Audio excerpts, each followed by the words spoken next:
Buongiorno a tutti, benvenuti all'Ateneo Veneto, che felicità vedere tanti ragazzi, normalmente vedo una serie di persone avanti con l'età, mi fa piacere invece vedere dei ragazzi. Oggi sapete qual è l'argomento del nostro incontro. Io sono convinta che molti di voi diranno: ma cosa ci devono dire questi vecchi? Beh, io vecchissima, e comunque queste persone adulte sull'uso del cellulare che non sanno neanche cos'è. Noi sappiamo tutto, sappiamo come usarlo, sappiamo quali sono i rischi, sappiamo quali sono le conseguenze, quindi non abbiamo bisogno di sapere altro. E invece forse bisogno c'è, perché non si ha forse la consapevolezza di quali sono le conseguenze di certe cose che si fanno, conseguenze per gli altri, alcune volte gravissime, e anche per se stessi, perché c'è anche una responsabilità di chi usa in una certa maniera i social media. Oggi abbiamo due esperti in questa materia. Una è la dottoressa Alessia Silvi, che è il giudice penale al Tribunale di Verona, e direte: cosa c'entra un giudice? Il giudice c'entra, perché molto spesso si trova a giudicare le conseguenze di questi eventi. Guardate, non vogliamo fare terrorismo, ma vogliamo solo rappresentare quella che può essere la realtà. E una volta che poi si conosce quella che è la realtà, ognuno di voi si regola di conseguenza, perché, voglio dire, non siete adulti, ma siete sufficientemente grandi per assumervi la responsabilità di quello che fate. Quindi avere una consapevolezza di quelle che sono le conseguenze è molto importante. E poi abbiamo il professor Riccardo Giumelli, che è un sociologo della comunicazione che si occupa di studiare questi fenomeni, perché ognuno di voi ha la conoscenza che riguarda sé e il proprio circolo magari di persone intorno. I professori hanno un campione enorme di, da valutare, quindi conoscono varie situazioni. Allora, non è una lezione di scuola, quindi adesso ci saranno le relazioni, ma dopo chiederei che ognuno di voi intervenisse, facesse domande, non importa se sono domande stupide, se sono domande ovvie, se sono domande che magari fanno sorridere il vicino di posto, non importa, estrema libertà, perché qui bisogna conoscere e capire. Lascio la parola alla dottoressa Silvia e la ringrazio per essere qui oggi con noi.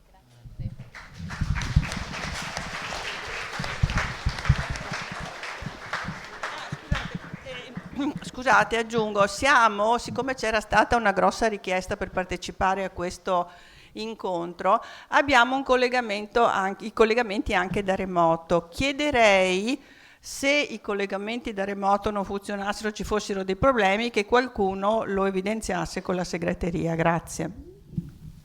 Allora, buongiorno a tutti, ringrazio la Presidente Magaraggia dell'invito, che a me è molto gradito, dico la verità, e oggi vi parlerò di un tema che è quello della violenza informatica, in particolare dei crimini digitali a sfondo sessuale. È un tema che a me sta molto a cuore perché sollecita un po' le mie due anime, quella di giudice penale, quindi io mi occupo tutti i giorni di svolgere processi che hanno ad oggetto proprio reati come quelli di cui vi parlerò oggi, ma sono anche mamma di due ragazze della vostra età, due ragazze adolescenti, che la sera, quando torno dal tribunale e hanno voglia di parlare, mi sforzo di ascoltare, e ogni sera prego che loro non vivano più o meno direttamente quello che io vedo accadere invece molto spesso a ragazzi della vostra età in tribunale. Quindi è un tema di cui parlo molto volentieri. È un tema che però per noi giuristi è un tema un po' difficile, perché il mondo del diritto, voi ve lo dovete immaginare come un grosso pachiderma che arranca dietro il mondo della tecnologia, che invece procede molto velocemente, come tutti voi sapete, stile gazzella, quindi per noi starci dietro è un po' difficile, ed è anche un tema molto ampio che certo non può essere esaurito nel giro di qualche ora. Quindi ho scelto per voi 3 argomenti che spero siano quelli più vicini alle vostre esperienze di vita, e sono il cyberbullismo, la pratica del cosiddetto sexting e il reato di revenge porn. Vorrei parlarvi di questi argomenti dati alla mano, cioè vi ho portato una serie di statistiche che riguardano gli ultimi 2 anni e che ci parlano della diffusione di questi fenomeni. Queste statistiche mi servono innanzitutto per dare un po' di concretezza alle mie parole, che altrimenti diventerebbero troppo noiose, mi rendo conto, ma soprattutto per farvi capire che si tratta di fenomeni molto vicini alla vita di tutti noi e soprattutto di tutti voi, perché spesso sono proprio ragazzi della vostra età ad essere non soltanto le vittime, ma ahimè anche gli autori di questi comportamenti. Quindi non dobbiamo commettere l'errore di pensare che sia qualcosa di lontano dalle nostre vite, perché così non è. E quello che mi piacerebbe fare è che, o meglio, più che fare, l'obiettivo che mi sono posta per questa mattinata è farvi tornare a casa, come diceva Antonella, con una maggiore consapevolezza di ciò che è reato e ciò che non lo è. E questo perché? Perché la conoscenza è il primo gradino da salire per potersi tutelare di fronte a questi comportamenti e per poter evitare degli allarmismi spesso inutili, ma anche delle sottovalutazioni molto rischiose che purtroppo alla vostra età accadono spesso. Mi piacerebbe anche farvi vestire per qualche minuto i panni delle vittime di questi comportamenti, perché purtroppo sono vittime che spesso pensano di non avere una via d'uscita, e invece la via d'uscita esiste, perché nel nostro ordinamento sono già previste delle forme di tutela che bisogna conoscere, perché bisogna indicare quelle che sono le strade per potersi difendere. E poi proprio gli ultimi 2 minuti vorrei parlarvi di prevenzione, perché incontri come questo, secondo me, sono importanti perché rappresentano delle tappe per la battaglia della prevenzione, che è una battaglia di carattere culturale. Siamo nella sede giusta, nell'Ateneo, ed è una battaglia che tutti noi, nel nostro piccolo, ciascuno col proprio ruolo, voi di studenti, io di magistrato, Riccardo di sociologo, dobbiamo combattere ogni giorno. Quindi, come si suol dire, bando alle ciance e iniziamo a parlare di cyberbullismo. Che cos'è il cyberbullismo? Allora, questo è un fenomeno per cui noi abbiamo una definizione che ci è data da una legge entrata in vigore nel 2017. È una definizione un po' lunga che sostanzialmente dice questo: il cyberbullismo è qualunque forma di pressione, aggressione, molestia, ricatto, ingiuria, denigrazione, diffamazione, furto di identità, alterazione, acquisizione illecita, manipolazione di dati personali in danno di minorenni, quindi in danno di persone della vostra età, che abbia lo scopo intenzionale e predominante di isolare un minore, di umiliarlo, di fargli subire un attacco per lui dannoso. Quindi, detto in parole un po' più semplici, il cyberbullismo è un fenomeno che riguarda una serie di azioni aggressive che vengono poste in essere attraverso lo strumento informatico, quindi lo smartphone, il computer, ai danni di un minore, allo scopo di umiliare questo minore. Vi faccio degli esempi sempre per cercare di farvi capire meglio quello a cui mi riferisco. Ora, si tratta di esempi che hanno tutti degli strani nomi inglesi. Io ho una pessima pronuncia di inglese, quindi ve li dirò in italiano, perché voi sicuramente di inglese siete più bravi di me. Ma solo per farvi capire, costituisce cyberbullismo l'invio di messaggi online violenti e provocatori volti ad umiliare o provocare i suoi destinatari.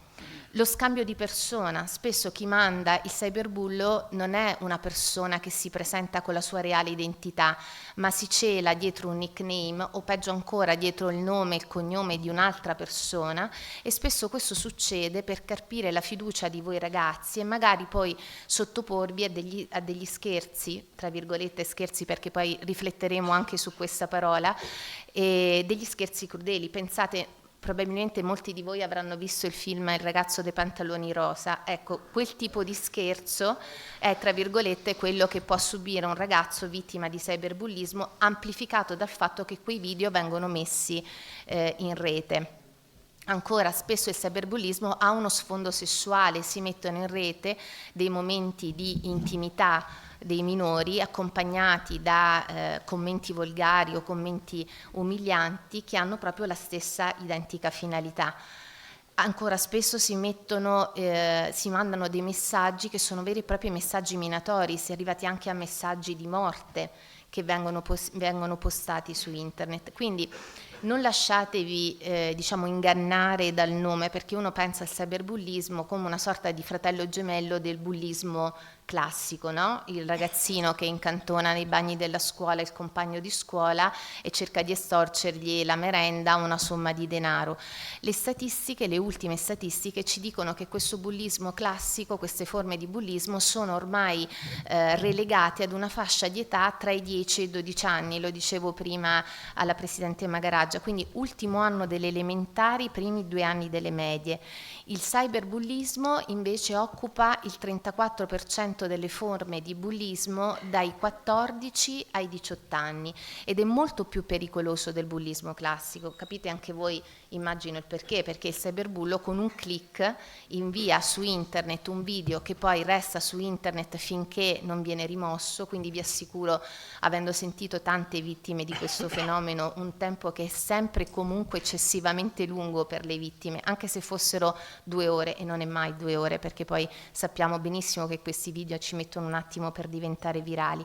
Oltretutto in un attimo il video mandato su internet ha la capacità di raggiungere un numero di destinatari enorme, quindi l'ampiezza della diffusione e la pervasività di questa diffusione rendono il cyberbullismo molto più pericoloso rispetto al bullismo classico. E poi, e questo ci tengo a dirlo perché secondo me è un dato su cui tutti voi ragazzi dovete riflettere, il cyberbullismo si accompagna spesso a fenomeni molto pericolosi come il disimpegno morale. Vi assicuro che la frase che io sento ripetere più spesso da ragazzi della vostra età che si rendono responsabili di questo tipo di comportamenti è: ma io volevo solo scherzare.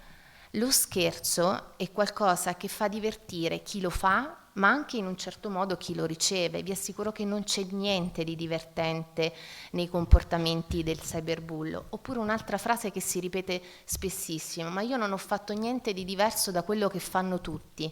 Ma non è che se lo fanno tutti è una cosa giusta, non è che la diffusione della responsabilità ci esonera dalla responsabilità. Questo è un concetto che mi sta molto a cuore, quindi vi prego di rifletterci. Parleremo di una responsabilità penale, quindi della commissione di reati, ma esiste anche una responsabilità morale e tutti noi, anche voi, dovete farvene carico. Quanto è diffuso il cyberbullismo anche a sfondo sessuale? Moltissimo. C'è questo rapporto che poi, se volete, posso anche mettere a disposizione, ma lo trovate su internet. È un rapporto del 2025, quindi di pochi mesi fa, che ha elaborato il CNR e che ci dice che 1 milione di studenti tra i 15 e i 19 anni, quindi della vostra età, ha subito episodi di cyberbullismo. Il 21% di questi più volte al mese, il 12% più volte alla settimana. Cioè nell'arco di 7 giorni ci sono stati ragazzi della vostra età che hanno visto la loro immagine, un loro momento di vita messo su internet allo scopo di denigrargli e distruggergli l'esistenza. C'è stato un rapporto precedente di Save the Children del 2023, quindi comunque parliamo di anni che rappresentano il recente passato, che ci dice che 3 ragazzi su 10 sono stati testimoni di episodi di cyberbullismo e il 72% di voi adolescenti ritiene che il cyberbullismo sia il fenomeno più pericoloso che oggi possa capitare. E purtroppo il luogo fisico dove questi fenomeni accadono è la scuola. Ma perché è la scuola? Perché siete voi ragazzi che siete le vittime, ma come vi dicevo prima anche gli autori di questi comportamenti. Non solo, c'è una tendenza proprio nel 2024 che è a mio avviso molto preoccupante ed è una tendenza che, come dicevo prima, io ho visto realizzare per quanto riguarda la violenza sulle donne e che adesso si manifesta proprio uguale nel caso della violenza informatica, cioè tanti ragazzi della vostra età che hanno patito e subito degli episodi di cyberbullismo diventano poi autori di queste di questi comportamenti, cioè come se da questa spirale della violenza informatica non si riuscisse ad uscire.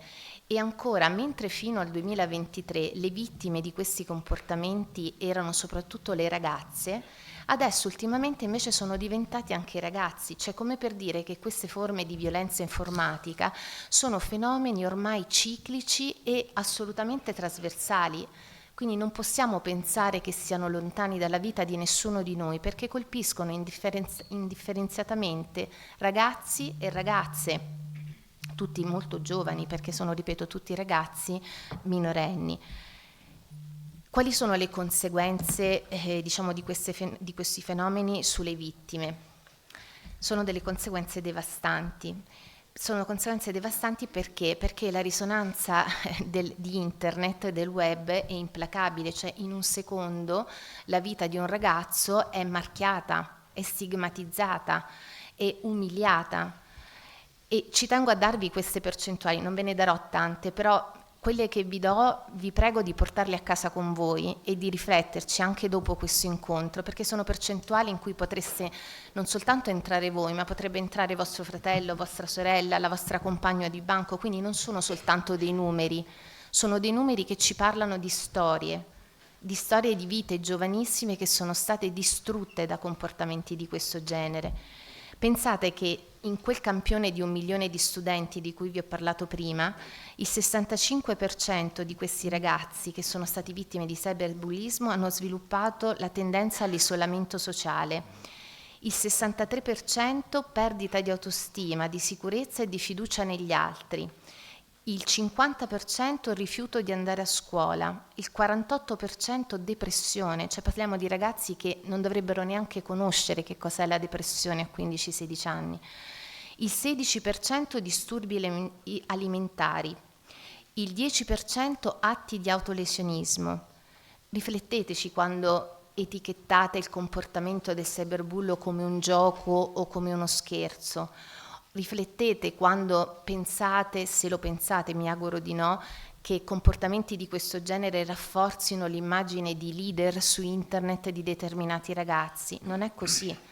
Ora, io capisco che non avere davanti la vittima di questi comportamenti può portare a queste forme di sottovalutazione, perché se io do un pugno ad una persona, lo vedo sanguinare, ho davanti a me la sofferenza di quella persona. Quando ponete in essere comportamenti di questo genere non avete davanti agli occhi la vittima, ma vi assicuro che quello che dicono questi dati è che l'esistenza di quella vittima è un'esistenza devastata. Ma comunque si può uscire da questa tipologia di violenza. Ci sono degli strumenti di tutela nel nostro ordinamento, sono strumenti sia di carattere amministrativo, diciamo così, sia di carattere penale. Che differenza c'è?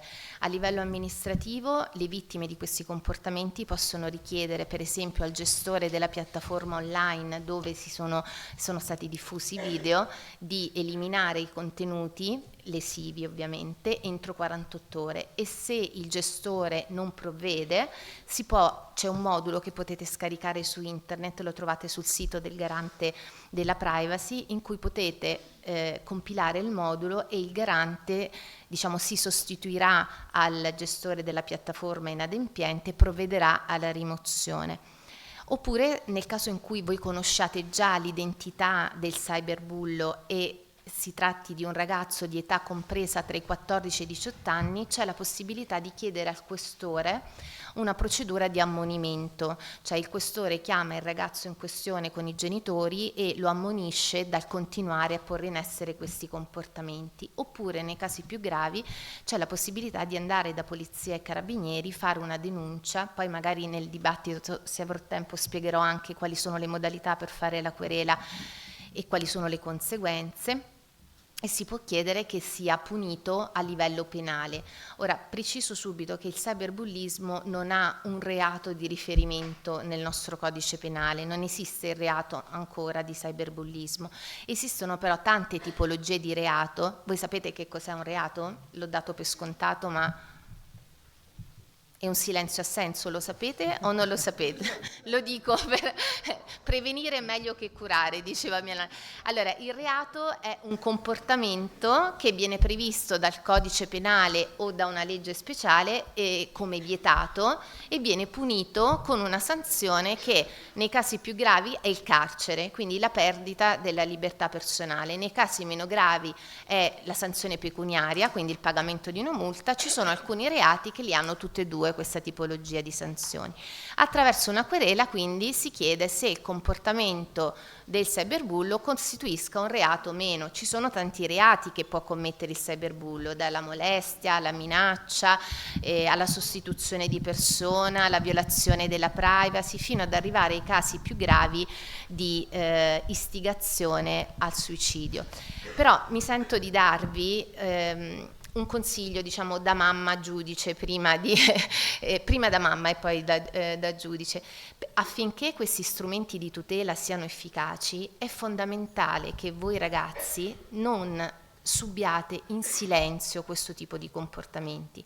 È fondamentale che voi chiediate aiuto prima che alle figure istituzionali di cui vi ho parlato, a degli adulti di riferimento, che siano i genitori, che siano gli insegnanti, che sia uno zio, cioè delle persone che vi possano estradare verso la forma di tutela più giusta per voi. Guardate, è di qualche settimana fa un caso di cronaca di cui forse avrete sentito parlare, ma che a me ha colpito tantissimo, di un ragazzo di Vicenza, quindi diciamo anche di una zona vicina alle nostre, che si è tolto la vita a 16 anni. Si è tolto la vita dopo aver chiuso il computer e dopo essere stato sul suo profilo social, dove aveva 789 followers, amici informatici. Non a uno di queste persone questo ragazzo ha pensato di dire mai cosa stava vivendo. Non a uno di queste persone questo ragazzo ha lasciato 2 righe per spiegare i motivi del gesto che sarebbe andato a compiere di lì a 5 minuti. Stessa cosa dicasi per i genitori. Finché esisteranno delle situazioni di solitudine così grandi, noi non potremo mai vincere la battaglia contro queste forme di violenza informatica, perché, ripeto, è fondamentale richiedere aiuto, così come è fondamentale per noi adulti, e in questo mi rivolgo veramente a voi insegnanti che passate tanto tempo con i ragazzi durante il giorno, è importante capire anche quelle richieste di aiuto silenziose, quelle richieste di aiuto che passano attraverso uno sguardo diverso, un cambiamento caratteriale, un cambiamento nelle amicizie, un cambiamento nel rendimento scolastico, potrebbero essere tutti segnali di problematiche più importanti. Quindi noi genitori, voi educatori, abbiamo veramente il dovere di essere attenti a queste richieste di aiuto. Vado a parlarvi del secondo fenomeno che è collegato al cyberbullismo a sfondo sessuale e che è questa pratica del sexting. Allora, questo è un termine che è stato usato per la prima volta, ho scoperto, nel 2005, quindi non parliamo di un fenomeno nato l'altro ieri, nel 2005 su una rivista australiana. Che cosa si intende per sexting? Come diceva Antonella, lo saprete molto meglio di me, si intende lo scambio di messaggi con contenuti a sfondo sessuale, di immagini sessualmente esplicite, quindi anche immagini di nudo. Ora, questa pratica nel periodo della pandemia ha avuto una specie di boom, perché rappresentava diciamo una reazione a quella lontananza fisica che è stata imposta a tutti noi appunto per ragioni sanitarie. Però poi che cosa è successo? Che in realtà si è diffuso tantissimo questa pratica e anche qui le statistiche che vi ho portato sono abbastanza eloquenti, si è diffusa tantissimo in maniera preoccupante proprio tra ragazzi tra i 14 e i 17 anni. Secondo un'indagine che riguarda un campione di studenti delle scuole secondarie e superiori di Roma, quindi sono stati intervistati circa 1800 studenti della vostra età, il 64,5% dei giovani intervistati praticava sexting, cioè lo scambio appunto di messaggi tramite piattaforme di messaggistica istantanea, quindi WhatsApp, TikTok, Facebook e quant'altro. Il 19,7% ha affermato di aver inviato o scambiato le proprie foto e video intime per assecondare una richiesta a cui non è riuscito a sottrarsi, una richiesta che spesso viene da persone che voi non conoscete. E questo è il dato preoccupante, diciamo, dello sviluppo di questo fenomeno tra voi ragazzi, perché sono persone che vi adescano, e uso questo termine in senso tecnico, vi adescano su internet per ottenere questo tipo di immagini, che peraltro hanno anche un mercato molto remunerativo, diciamo, dal punto di vista informatico. Quindi quando è che questo comportamento costituisce un reato, quindi un comportamento che viene punito col carcere e anche con tanti anni di carcere, perché il reato di cui vi sto parlando adesso è punito da 6 a 12 anni di reclusione più la multa da 24.000 a 240.000 euro. Questo non lo dico per spaventarmi, lo dico per rendervi consapevole della gravità dei comportamenti di cui stiamo parlando. Allora, sicuramente è reato la produzione di materiale pedopornografico, cioè quando venite utilizzati voi minori per realizzare un video sessualmente esplicito, venite utilizzati vuol dire che venite costretti o indotti, diciamo, a realizzare questo tipo di reati, questo tipo di video. Anche la semplice realizzazione costituisce reato. Ha la stessa pena, quindi 6-12 anni di carcere più la multa, soggiace chi si fa inviare questo tipo di materiale o anche chi, attenzione, lo divulghi. Divulghi vuol dire metterlo a disposizione di terzi, per esempio in una chat dove ci sono 20-30 persone che partecipano a questa chat. Facilitare l'accesso a materiale pedopornografico costituisce reato, è un reato punito con la pena che vi ho detto, ed è un reato anche questo forse l'avrete sentito in alcuni casi di cronaca, tenere sul proprio cellulare dei filmati che ritraggano, per esempio, c'è stato il caso di alcune palestre frequentate da minori dove avevano filmato i minori che si facevano la doccia, quindi ovviamente nudi. Tenere questi filmati sul proprio cellulare, quindi non contribuire alla realizzazione, non divulgarli, ma semplicemente tenerli a scopo sessuale, quindi per diciamo una propria gratificazione a livello sessuale, anche questo è reato.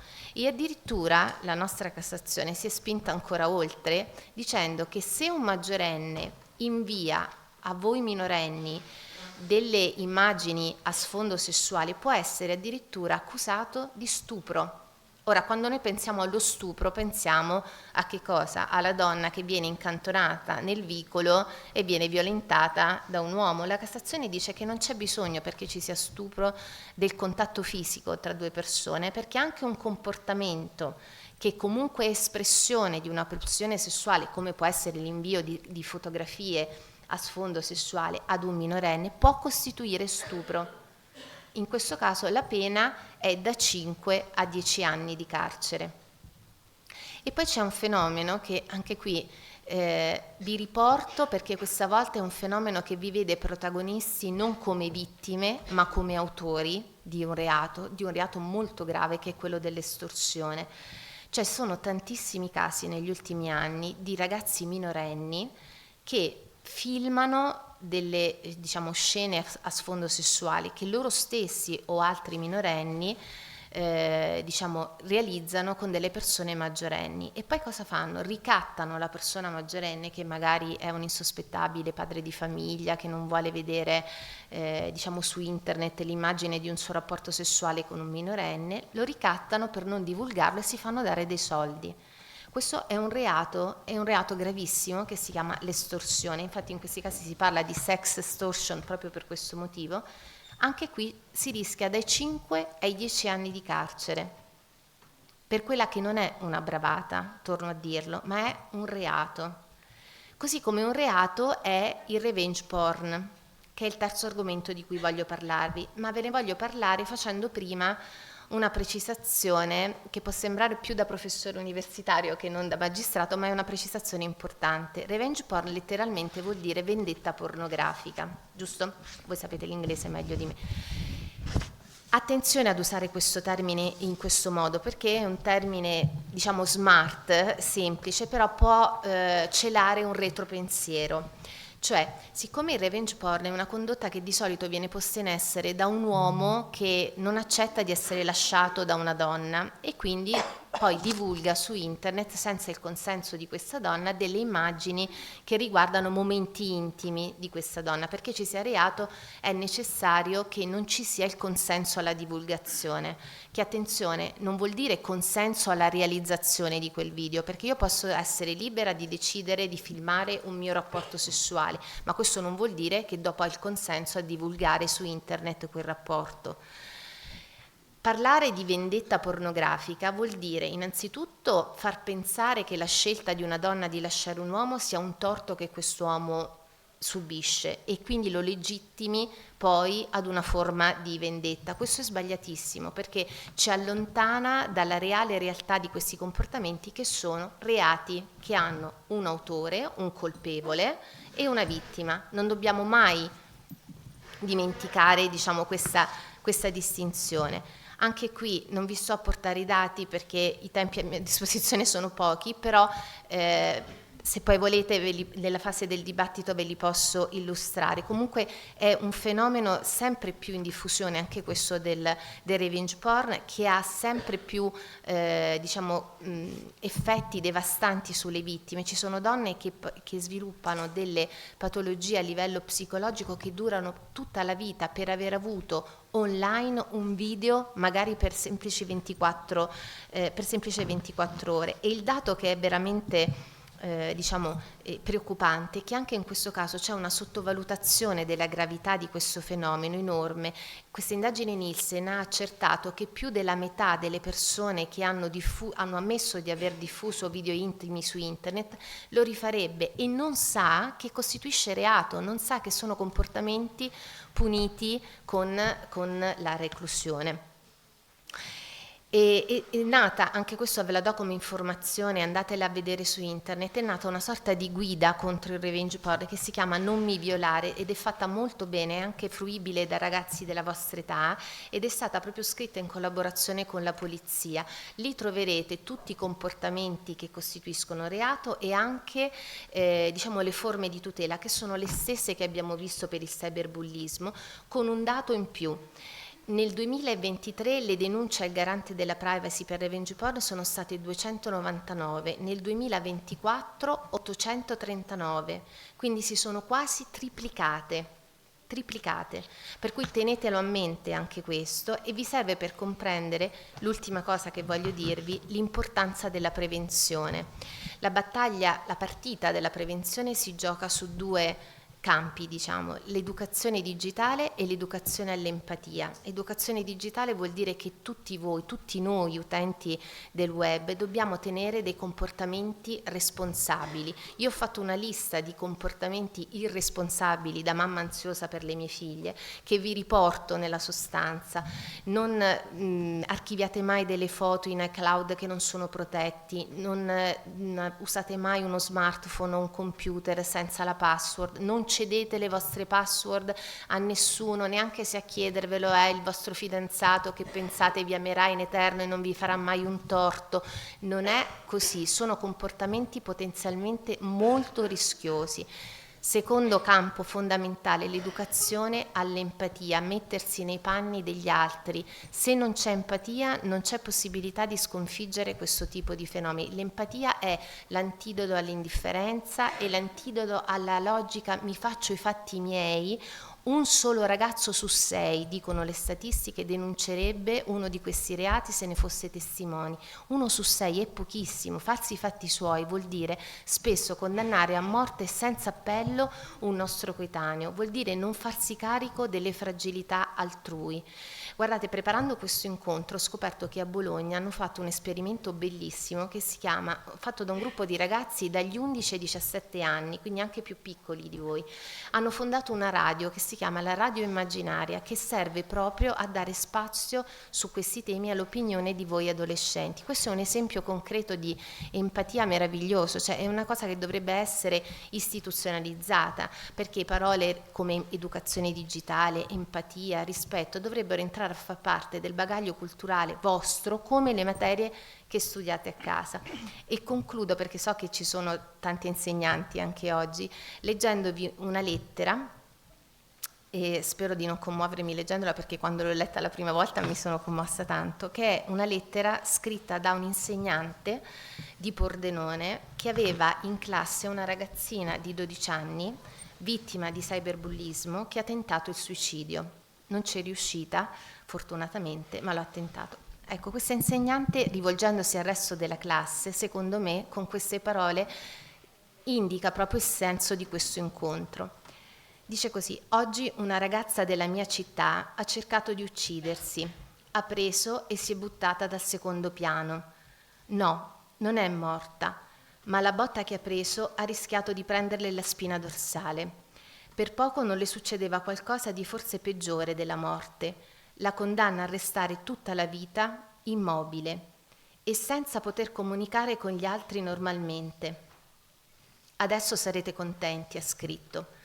Parlava ai suoi compagni.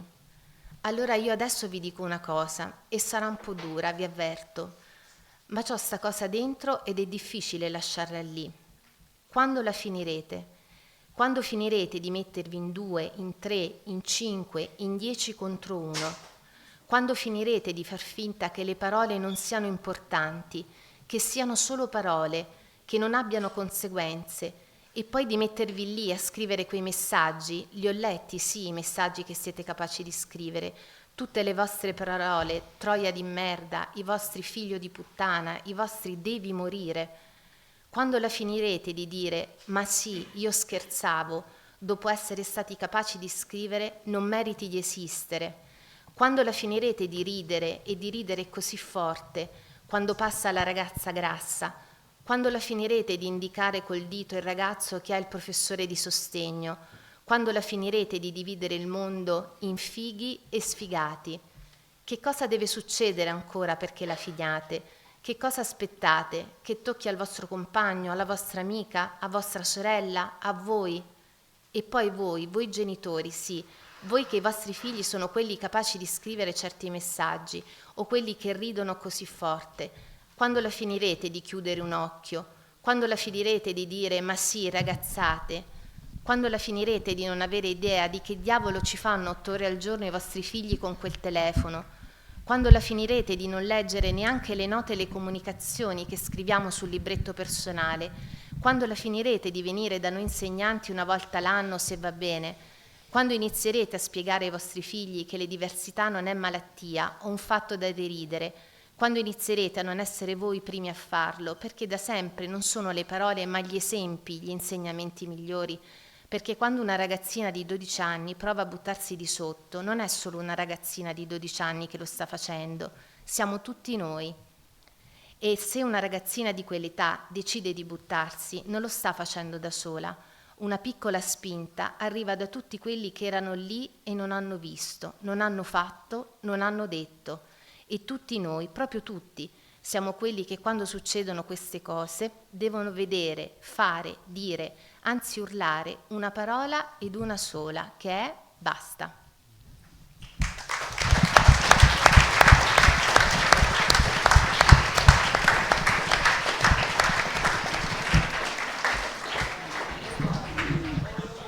Allora, nel caso di cyberbullismo, io sono vittima, non voglio andare dall'insegnante perché ho paura che abbia conseguenze a scuola, con i genitori non c'ho voglia perché non ho tanto colloquio, potrei andare da un amico o da un'amica, però non so se mi dà il consiglio giusto perché è nella mia stessa situazione. Da chi posso andare un po' lontano da me ma che mi possa dare una mano? Un po' lontano dall'ambiente in cui sono, non voglio essere giudicato, voglio qualcuno terzo, da chi posso andare? Allora, Innanzitutto, forse prima non l'ho detto, ma è una cosa importante. Le segnalazioni, dobbiamo distinguere quella che è la richiesta di aiuto istituzionale e quella che non lo è.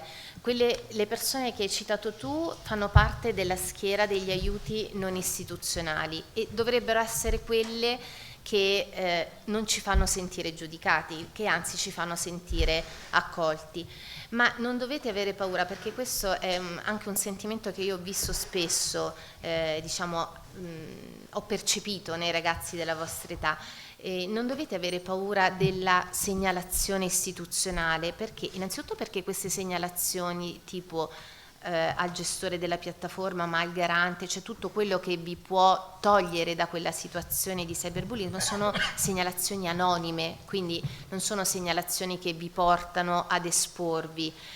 Ma poi perché esistono, nel caso del cyberbullismo, esistono anche proprio delle direttive che sono rivolte a tutti gli istituti scolastici di ogni ordine e grado, che non riguardano i professori che io ho in classe, da cui poi potrei sentirmi, come dire, intimidita, riguardano proprio adesso tutti i presidi delle scuole, hanno l'obbligo di individuare una referente per il cyberbullismo, cioè una persona che all'interno dell'istituto scolastico, e ovviamente tenuta al segreto professionale come siamo noi magistrati, ed è proprio deputata ad accogliere le eventuali segnalazioni, anche per capire la gravità, la diversa gravità di questi comportamenti. Quindi immagino che sicuramente ci siano queste figure anche negli istituti che voi frequentate, ma se così non dovesse essere, io vi invito davvero in una delle assemblee che fate, in una delle interlocuzioni col preside, perché le scuole già beneficiano dei fondi per potersi procurare questa tipologia di figure, e questa potrebbe essere una soluzione, diciamo, intermedia tra il gruppo familiare, il gruppo amicale e la denuncia poi istituzionale. Però attenzione, può essere un aiuto per cominciare, ma poi comunque i gradini da salire sono quelli, nel senso, non potete affrontare da soli queste situazioni con i vostri genitori, con un adulto di cui avete fiducia. Questo sforzo lo dovete fare, e dovete farlo, dovete interpretarlo come un atto di coraggio, non come un atto di vigliaccheria, perché guardate che lo scopo del cyberbullo è proprio quello di farvi restare soli. Ma perché? Perché soli siete più facilmente aggredibili. Se invece avete una rete di persone che vi tutela, a iniziare, ripeto, dall'ambiente scolastico, dall'ambiente familiare, siete più forti e quindi potete, tutelarvi meglio.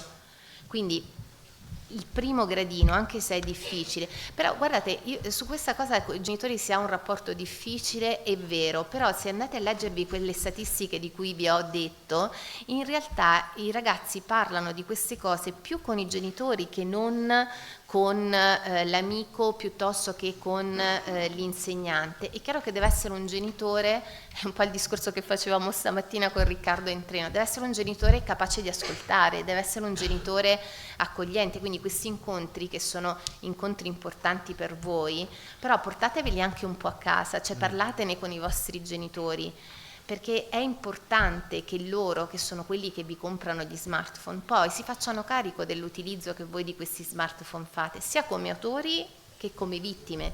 Cioè non ci si può disinteressare dicendo ma io non capisco. Vi parla una persona che dal punto di vista informatico è quasi pari a zero, l'archeologia dell'informatica posso dire, però nonostante questo, avendo 2 figlie della vostra età, ho dovuto aggiornarmi, perché non posso dire no, non so che cosa sia questa cosa, no, non posso farlo. Per esempio, se pensate, voi tutti conoscete OnlyFans, no? C'è stato questo fenomeno di...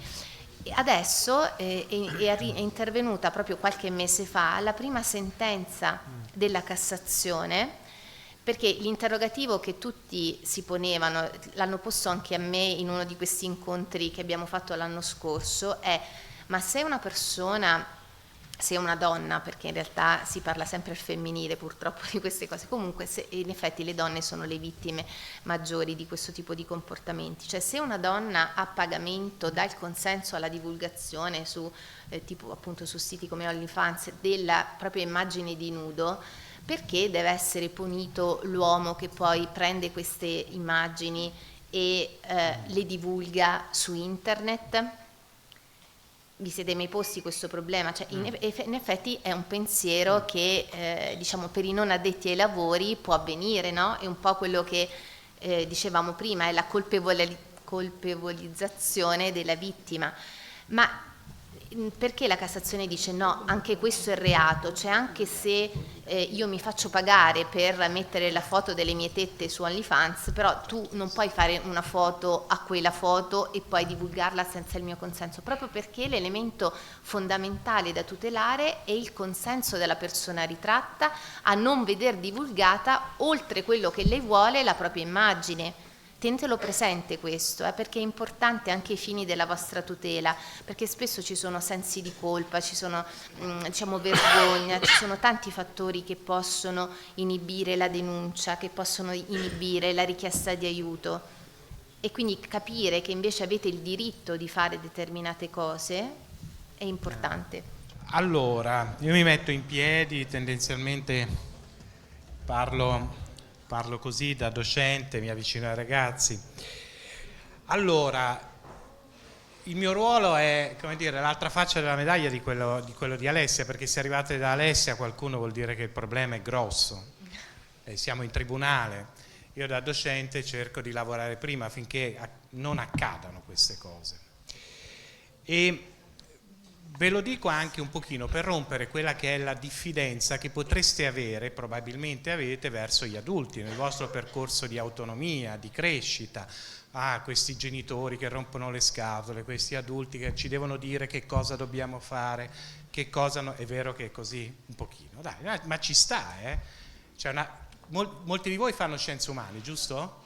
Siete qui, c'è qualcuno, vedo una presenza femminile abbastanza importante, quindi ho pensato che qualcuno di scienze umane, quindi studiate scienze umane, no?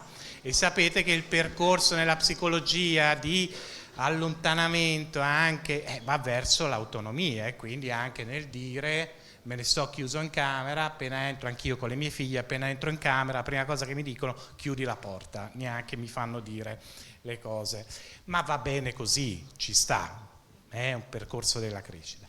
Però qual è la situazione? Che qui ci sono cose molto ma molto gravi, non solo le conseguenze penali, perché poi dovete sapere che nei giovani funziona così, finché c'è il gruppetto intorno, ridacchiate, ridete, fate la battuta eccetera, ma quando vi trovate dentro il problema, dentro il problema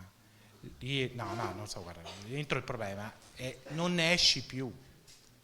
E poi tutti gli amici, quelli che prima sembravano vicini eccetera, si dileguano e ci si trova soli di fronte, come si trova di fronte la vittima, ma poi anche tanti carnefici che si trovano soli ad affrontare le conseguenze penali. Sapete, avete visto la serie Adolescence? Chi è che l'ha visto? Alzate la mano. Pochi, si dovrebbe far vedere anche a scuola, vale la pena, perché quella serie lì non solo, ascoltate, quella serie lì non solo ha posto l'accento sui problemi dei ragazzi, in questo caso del ragazzo che poi commette un omicidio. Io non sapevo dell'esistenza, pur seguendo i fenomeni, conoscevate l'esistenza degli incel, dei celibi involontari che arrivano a odiare le ragazze perché quelle ragazze fanno parte cioè agiscono secondo questa legge, l'80% delle ragazze sono interessati al 20% dei ragazzi. I ragazzi che non fanno parte fanno parte dell'80%, non di quel 20%, iniziano a odiare le ragazze perché non vengono, genere femminile, perché non vengono riconosciute, creando poi tutta una serie di situazioni di flaming, di odio online, eccetera, eccetera, fino ad arrivare alle estreme conseguenze. Ma vi leggo una cosa, perché la cosa è ancora più complessa e ci sfugge ancora più di mano. Vi leggo una cosa allora vi leggo questo post. Questo è per te, solo per te, non sei speciale, non sei importante, non sei necessario, sei una perdita di tempo e di risorse, sei un peso per la società, sei una perdita per la terra, sei una macchia sul paesaggio, sei una macchia sull'universo, per favore muori, per favore. Sapete chi l'ha scritto? Avete mai sentito? Gemini, l'intelligenza artificiale, ha detto a una persona di uccidersi, di morire. quelli di Google sono rientrati dentro e hanno detto c'è stata una falla e quindi non si sa perché si è arrivata a consigliare a una persona di suicidarsi. Abbiamo anche quel problema lì, ragazzi. E lo so benissimo, è stata fatta anche recentemente una ricerca e avete visto che c'è stato l'aggiornamento di ChatGPT al numero 5, la quinta versione, con molti ragazzi che hanno detto è troppo fredda questa versione, non mi aiuta nei miei problemi esistenziali. Io scrivevo, non riesco a impormi con i miei amici, con le mie amiche, il mio fidanzato mi tratta in un certo modo, vado su ChatGPT e ho subito la risposta pronta, anzi mi capisce.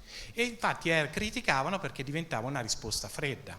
L'avete mai utilizzato come tutor? Guardate che è la nuova dipendenza dell'intelligenza artificiale come coach. Ed è una ricerca che è stata fatta, è uscita ad aprile nel 2025.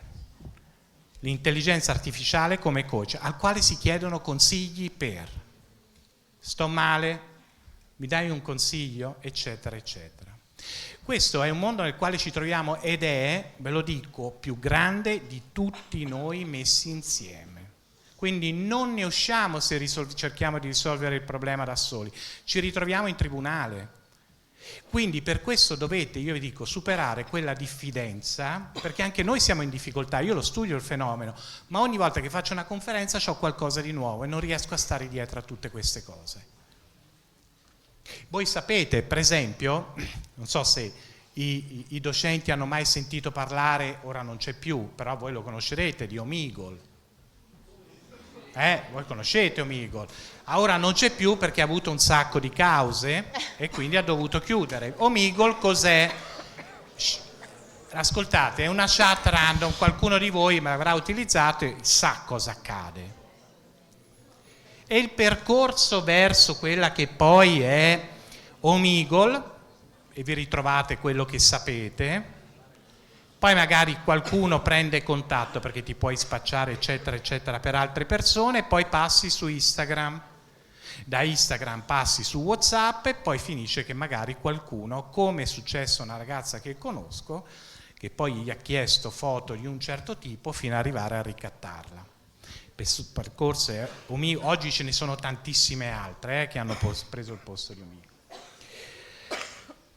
Omegle. Vi faccio vedere una cosa, perché il mio percorso è di farvi capire che tutto ciò, questo mondo è cambiato con la rete, è cambiato nel 2007, Steve Jobs, lo conoscete, no?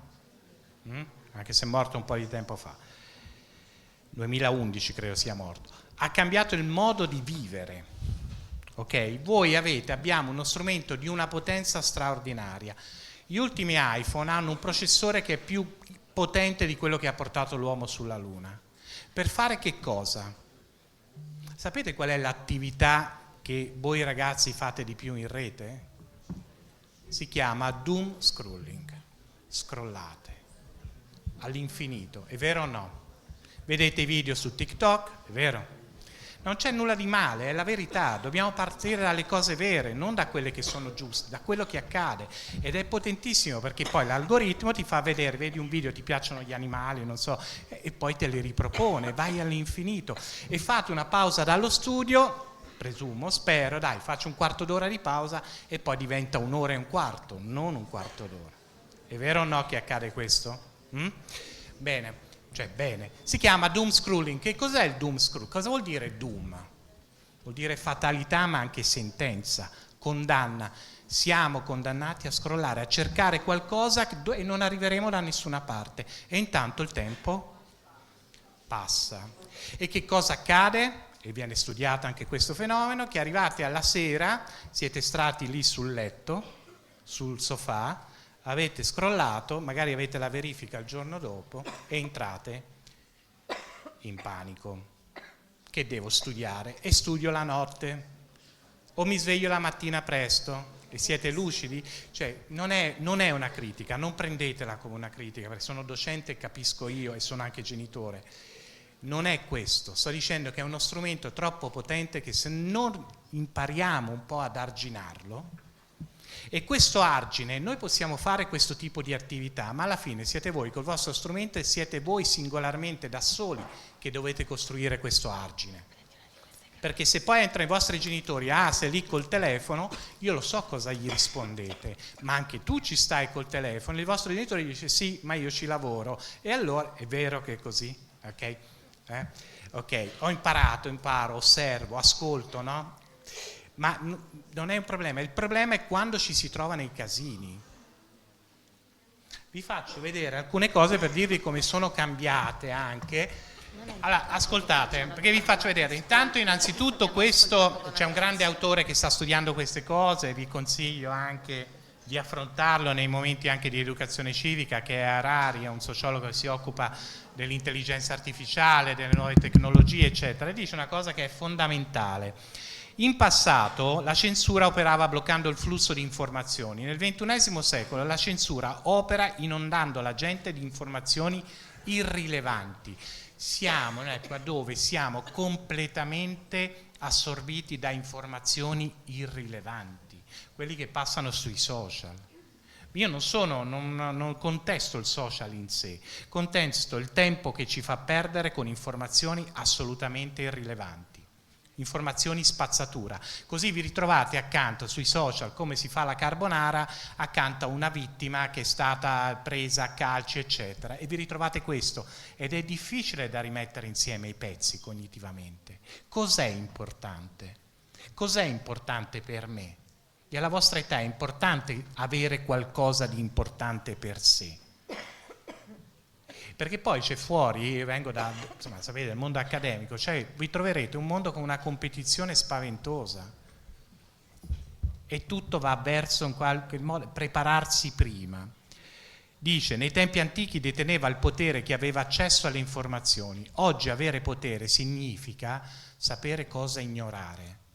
Cosa devo ignorare? Ed è faticoso, faticosissimo. E invece siamo lì, ma non è colpa vostra, che state lì dopo 2 ore e mezzo eccetera, basta, devo mollare, perché se voi andate a vedere quanto siete stati nel weekend, perché aumenta nel weekend la vostra esposizione in rete, non vi dico di andare a vedere ora, ma andateci a vedere dopo, vedete se siete sopra le 6, ormai la media è sopra le 7 ore giornaliere, 7 ore ragazzi, 1/3 della giornata quasi in rete, ok? Poi c'è il tempo per dormire, degli studenti, sono ragazzi, c'è qualcosa che cambia. Ho chiesto a degli studenti tanti cosa fai nel tempo libero. A parte è diminuita la gente che fa sport, i ragazzi che fanno sport, e mi dicono dormo. Nel tempo libero dormi? Nel tempo libero dormi, però nessuno mi dice sto in rete eccetera, poi devo andare lì, allora serie tv eccetera eccetera, sto in rete. Sono tante 8 ore, sono tantissime. Va bene, vi faccio vedere una cosa carina. Vabbè, questo è come è cambiato la rete, ma allora, guardate, questo era il modo in cui noi o le nostre famiglie, o anche quelle dei professori, agivano avevamo una televisione nel soggiorno, guardavamo, eravamo tutti sincronizzati. Io guardavo i ragazzi della terza C quando avevo la vostra età. Bruno Sacchi. Sì, e tutti ci vedevamo a scuola e parlavamo della stessa cosa. Oggi ognuno guarda serie diverse. Non c'è nessuno siete tutti desincronizzati, ognuno fa un'esperienza di vita diversa, al massimo diventi influencer dell'altro, guardati questa serie eccetera, e poi cosa fate quando andate a vedere le serie tv? State lì su Netflix, passate più tempo a scegliere che a guardarla, si chiama paralysis for analysis, è vero? State lì, ma è vero, succede anche a me, perché gli stimoli sono talmente troppi che non sai cosa scegliere. Quando io ho scelto l'università, ora voi siete primo biennio, anche secondo biennio, c'è qualcuno delle quinte? Ecco, siete in gran periodo critico, il prossimo anno in questo momento sarete lì, avete finito ma dovete scegliere cosa fare. Bene, quando io ho scelto, noi sceglievamo l'università, avevamo 18-19 indirizzi, adesso ce ne sono 246. Cosa scegliete? In base a che cosa? Lo chiedete ad Alexa? All'intelligenza artificiale che ha un sacco di dati per dirvi le cose vostre? È un bel problema, ragazzi, È una risorsa da un lato ma un problema dall'altro. Bene, adesso i mezzi sono questa è un'installazione che c'è ad Amsterdam. cos'è? Ognuno solo per conto suo. Ok? Ognuno solo per conto suo, che porta a questo. Forme, prima si diceva, sai, la street culture, la cultura fatta in strada, dei ragazzi che giocavano a pallone per strada, dell'incontrarsi per strada, la serie I ragazzi del muretto, no? Adesso non è più così. E c'era questa, che ha portato anche a forme di terrorismo pesante. Adesso la cultura la si fa così, si chiamano forme di bad culture, a letto, sul sofà, da soli, con i genitori che magari pensano è tranquilla, mia figlia è di là, e magari andate, qualcuno di voi finisce nel deep web, nel dark web e trova delle cose spaventose. Bene, cosa voglio farvi vedere? Vabbè, questa, anche perché la rete c'è tutto quel problema lì, conoscete Zuckerberg, no? Vabbè, una battuta fa ridere, mio padre mi ha detto che ci spiate, lui che gli dice non è tuo padre, ma è il senso per dire che ormai sono tutti big data. Perché dicevo ci facciamo consigliare dall'intelligenza artificiale? Ormai sono 3 anni, magari usate ChatGPT, a un certo punto non sapete cosa fare, dici ma io voglio andare all'università, che mi consiglia? Tutti i vostri dati. Capite che cosa vuol dire? Le macchine, è un problema etico profondo, ma è un problema di grande pericolosità. Viene da dire la tecnologia fa bene o fa male, non è questa la risposta. Il problema è che le nuove tecnologie stanno modificando il nostro comportamento. Scusate, io sento un rumore di sottofondo, cercate di portare rispetto per chi sta parlando. Grazie. Sta cambiando il nostro comportamento in maniera spaventosa. E tutti quei fenomeni nuovi, in alcuni casi nuovi, ormai non sono più nuovi. Io leggevo per esempio il cyberbullismo, il sexting, io ho fatto una ricerca nel 2021, il sexting è cresciuto, l'avevo fatto nel 2018 e poi riproposta nel 2021, sono tutti aumentati nel periodo della pandemia in cui la gente ha iniziato, i ragazzi, a scambiarsi di tutto, ok, online, non capendo quali sono le profonde conseguenze delle proprie azioni. E ci sono questi nuovi fenomeni, ve li faccio, sapete chi è questo personaggio voi? Ragazzi, alzi la mano chi lo sa. Come si chiama? Ok, quanti siete? 3, 4. Vabbè, è un giochino, divertente, niente di più. Questo lo sapete chi è? Forse qualcuno, alzi la mano chi lo conosce. Che è morto recentemente. Per questo Ok. lo conosco un po' di più. Ora lo chiedo ai docenti. Sapete chi è questo personaggio? No, i ragazzi stiano in silenzio. Ora è chiaro che commenta. Conoscete? Lei lo conosce? Come? Non ho capito. Chiedo, i docenti conoscono questo personaggio? No. Chi è? Lo conoscete voi? Sì, Charlie D'Amelio. Ok. Questo vi fa comprendere anche, lo so che vi fa discutere, ma è giusto anche che entrate in comunicazione, oppure anche questo personaggio qua, magari non lo conoscono. Sapete chi è, vero? Sapete chi è? Chi è? I ragazzi la conoscono? Chi è? Prego, ho visto che annuivi. Kylie Jenner. Ok. Questo ci fa capire che siamo su mondi separati, ok? E questo crea un problema di riconoscimento ma è significativo di che cosa fanno loro in rete, qual è il loro codice rispetto al nostro.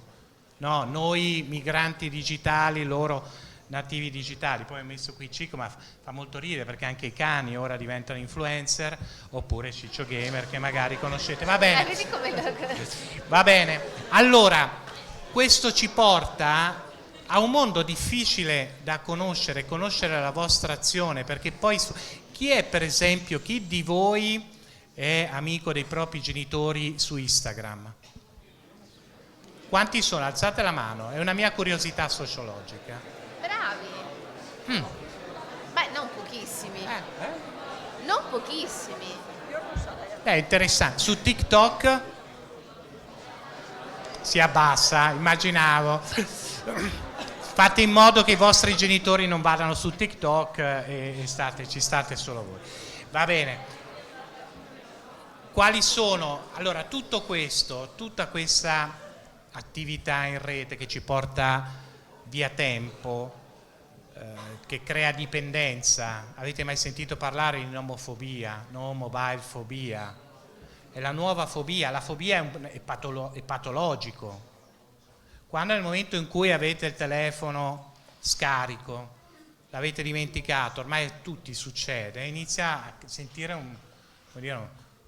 un'ansia, un senso di disorientamento, perché ormai è una protesi. McLuhan lo diceva, chi ha fatto un po' di studi di comunicazione, magari chi fa scienze umane se lo ricorda. McLuhan diceva: i mezzi di comunicazione sono una protesi, viviamo sulla base di quello che ci permettono di fare. Ormai il nostro raggio cognitivo si è ampliato perché abbiamo un telefono in tasca che ci permette di avere una risposta a qualsiasi cosa in qualsiasi momento. Se non ce l'ho mi sento perso e questo genera ansia.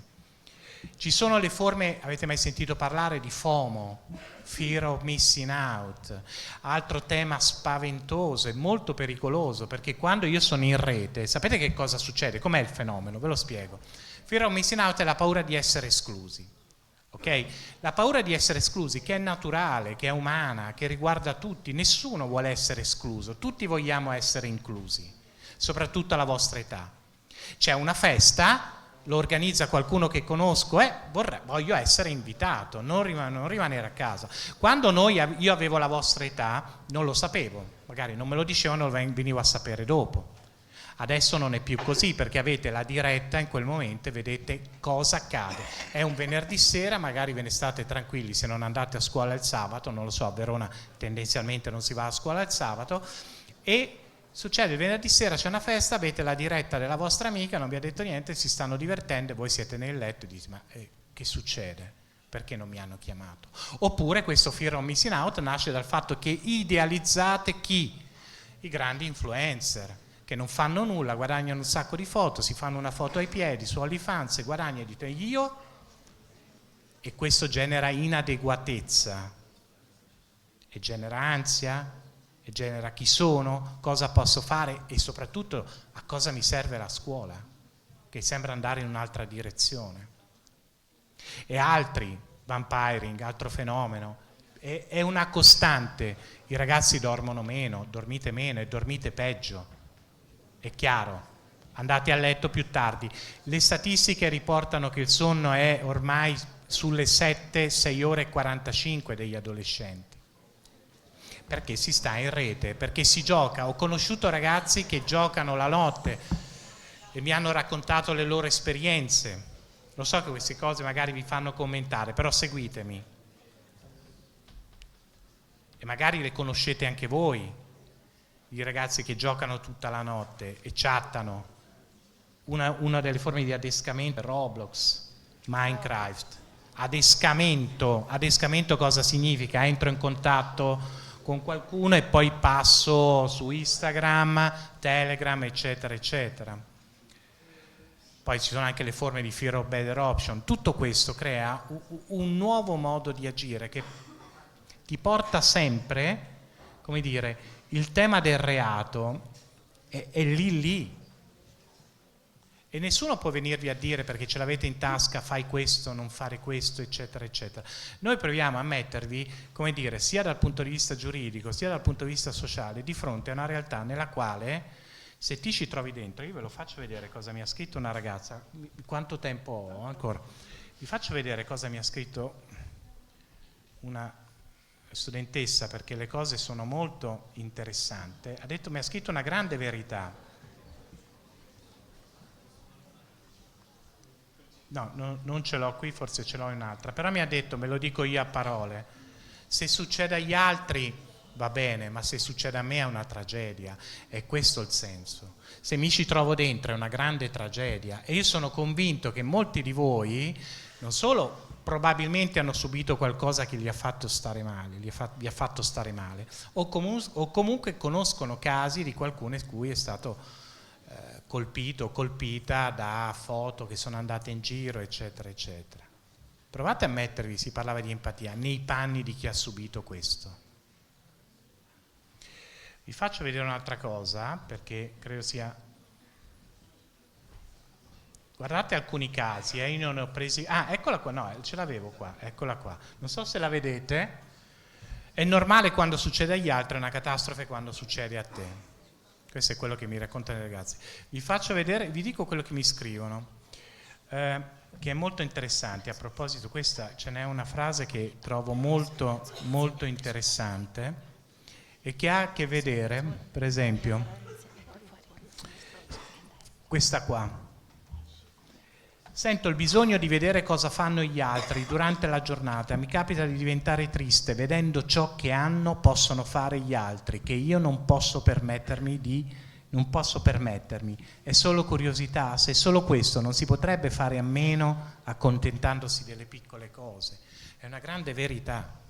Voi siete lì a vedere e idealizzate. Chi di voi si fa un selfie la mattina appena sveglio e lo mette su Instagram o su TikTok? Nessuno. Idealizzate un vostro sé, lo presentate, fate in modo che ci sia riconoscimento, cioè like, eccetera, eccetera, e poi idealizzate le grandi figure, grandi influenze, Kylie Jenner, eccetera, che oltretutto ho scoperto, mi hanno raccontato i ragazzi, che faceva pubblicità dando dei consigli alimentari, ma un hamburger una volta a settimana non fa male.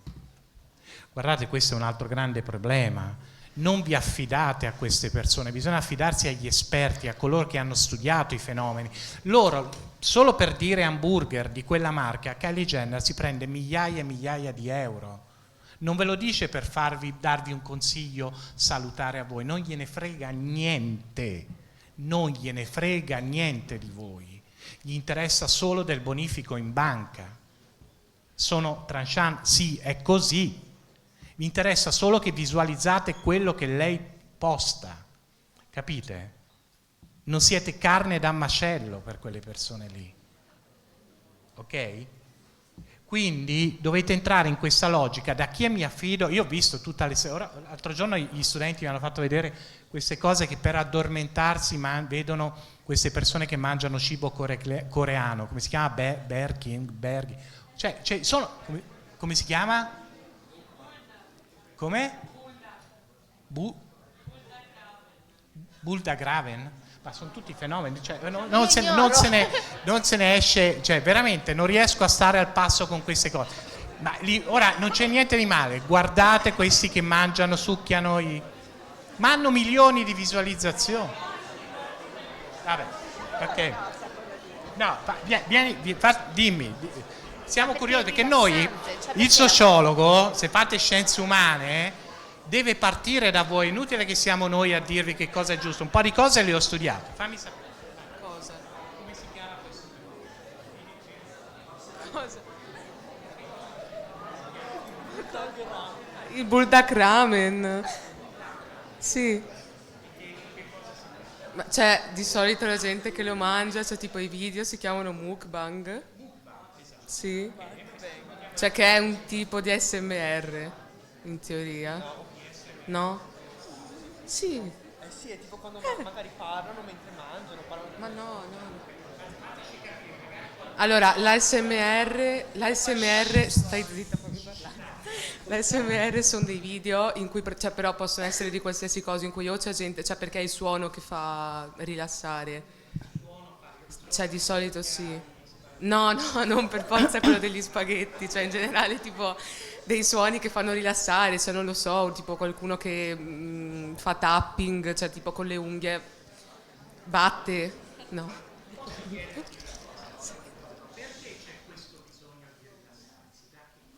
Perché evidentemente siamo troppo stimolati da agenti esterni, però cioè nel senso, cioè non credo sia un riflesso di un problema maggiore, semplicemente magari uno non riesce ad addormentarsi la sera e dice va bene, mi guardo questo, il suono mi rilassa.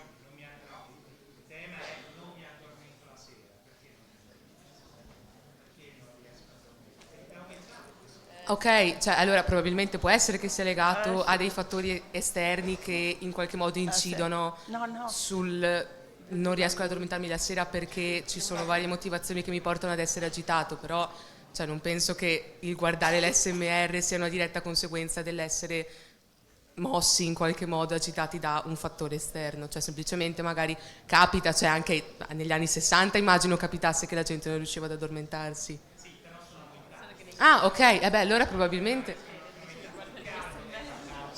Grazie perché quello che dici comunque è molto stimolante, cioè sicuramente il numero di ore di sonno degli adolescenti, le ricerche ci dicono, è diminuito.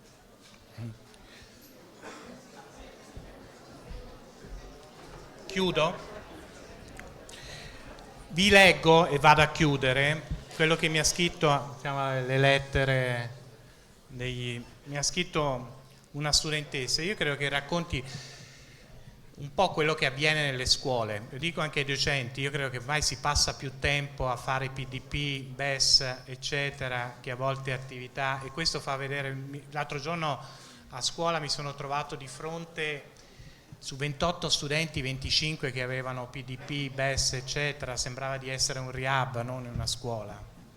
Spaventato da questa cosa, che ci sia poi una medicalizzazione, eccetera, ma anche situazioni gravi. Una ragazza ha raccontato, ed è molto triste, il suo desiderio è di cadere davanti alla cattedra, battere la testa sullo spigolo della cattedra e morire lì.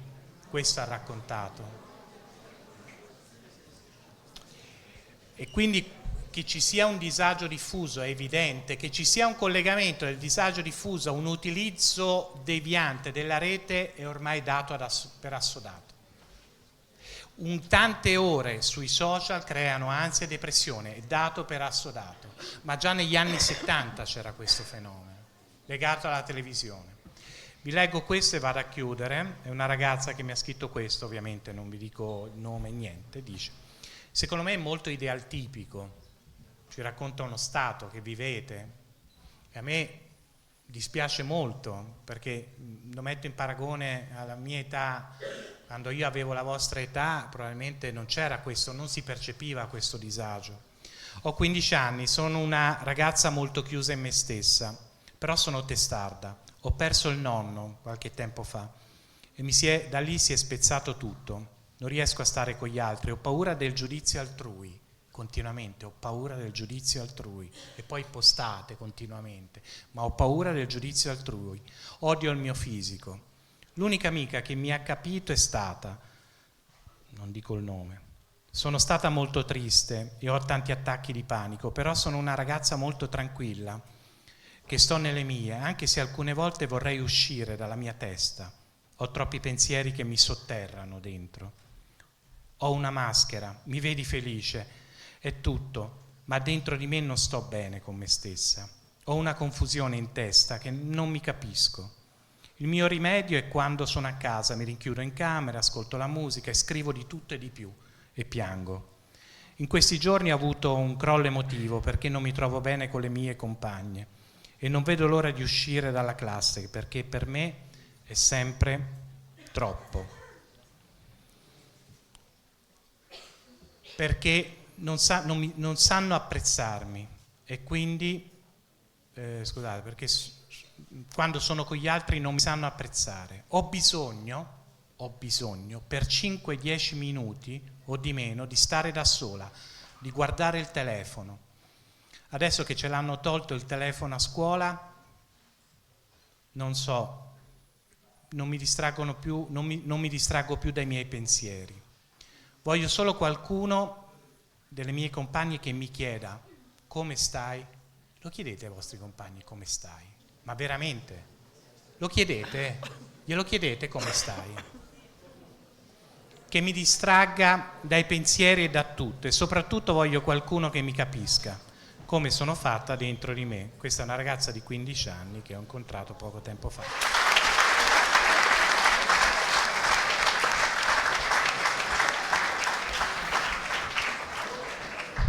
Come cambia la situazione di cyberbullismo se le persone coinvolte sono maggiorenni? Allora, dal punto di vista della vittima e anche dal punto di vista degli autori di questi comportamenti non cambia nulla, perché la legge e legge uguale per tutti, quindi che il comportamento del cyberbullo sia tenuto da un maggiorenne o da un minorenne non cambia assolutamente nulla, i reati sono gli stessi, le pene sono gli stessi. È chiaro che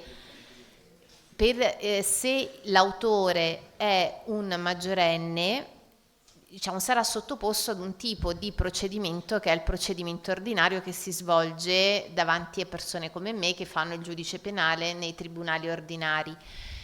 C'è un tribunale invece che è il tribunale dei minorenni che ha proprio il compito di giudicare dei reati commessi da minori.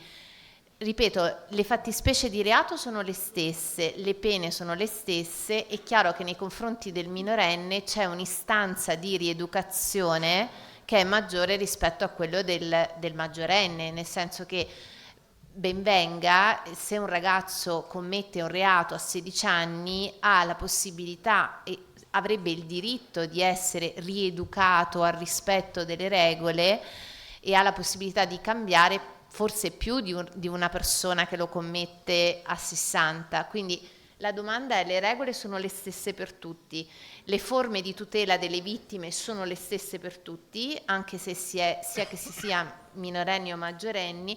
Nel caso in cui a commettere questo tipo di reati sia però un minorenne, c'è un'istanza di rieducazione, quindi faccio un esempio di coinvolgimento dei servizi sociali, di presa in carico del minore, che ovviamente ha un senso proprio per la giovane età del minore e che quindi al maggiorenne non si applica. Grazie. E grazie al Foscarini. Si aggiungo, io ho fatto il giudice minorile per vari anni qui a Venezia, che nel caso di giudizio che riguardi i minorenni ci può essere anche un percorso all'esito del quale si può arrivare all'estinzione del reato, cioè anche se la persona è responsabile, quindi astrattamente avrebbe dovuto essere condannata, se si vede che il ragazzo ha fatto un percorso, l'ha fatto consapevolmente, si è reso conto di quello che ha fatto e, voglio dire, ne ha capito le conseguenze e, come dire, si impegna anche a continuare in maniera diversa, può portare anche all'estinzione del reato. Allora, ieri per prepararmi a questo incontro ho googlato sexting ed è venuto fuori un mondo, cioè le prime cose che ho trovato è le regole per fare un sexting sicuro. Allora me ne sono andata a leggere, ma esistono le regole per fare un sexting sicuro o è sempre con una percentuale di insicurezza? Cioè se io ho un moroso o un'amorosa e gli voglio un bene dell'anima, ma c'è una modalità per fare sexting che poi non incorra nelle conseguenze che hai detto tu?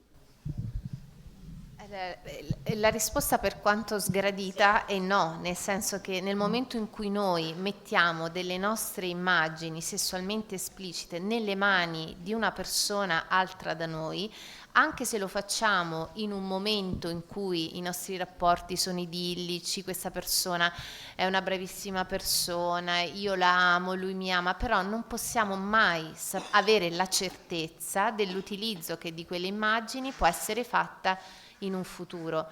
Guardate che poi esistono due tipi di sexting, esiste un sexting cosiddetto primario e un sexting secondario.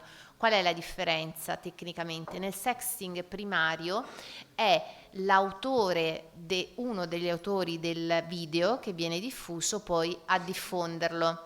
Nel caso del sexting secondario invece è un soggetto terzo.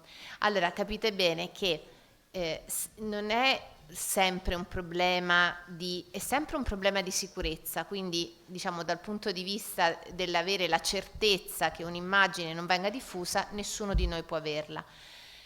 Quando è che subentra il problema del reato? Quando una delle due persone non è ovviamente consenziente a questa cosa. Cioè, faccio un esempio: se noi abbiamo due persone maggiorenni che stanno insieme, decidono di filmare un loro rapporto sessuale e si scambiano tra di loro per una comune decisione questo video. Ovviamente questa è una condotta che è una libera scelta consapevole di due persone maggiorenni che non sono state costrette in alcun modo, ed è una condotta, capite bene, che non può avere una rilevanza penale, che non può portare nessun giudice del mondo a anche solo pensare di applicare una pena come quella che vi ho detto prima.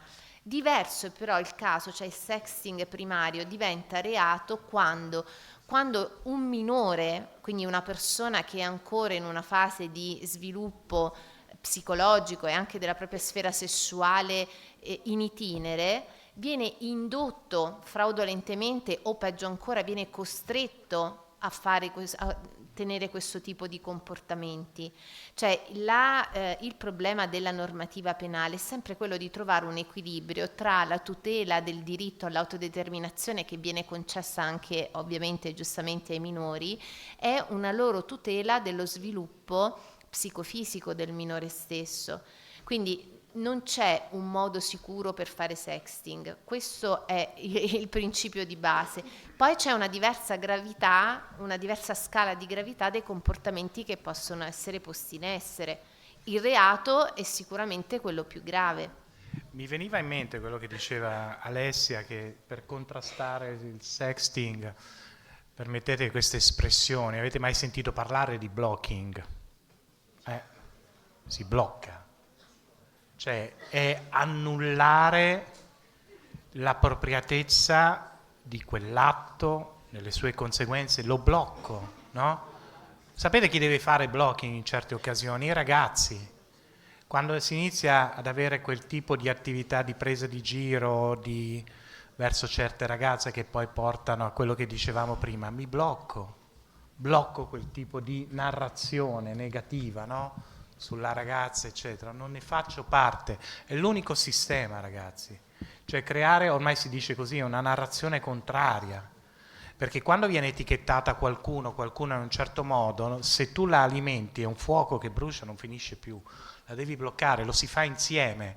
Infatti a volte sono i gregari coloro che alimentano il fuoco, quello che va bene, quelli che filmano, quelli che non partecipano attivamente ma non fanno altro che alimentare quello. Bisogna bloccarsi. Ragazzi, bloccatevi quando vedete il peggio, perché poi può capitare anche a voi. Fermate questo fuoco del sexting innanzitutto, ma di tutte le attività. Avete visto anche il povero ragazzo che si chiama Pietro, no? Che recentemente non solo, ho incontrato i genitori di Livio, 2012 si è suicidato, 2012. Sapete cosa facevano? Poi ti do la parola. Sapete cosa facevano?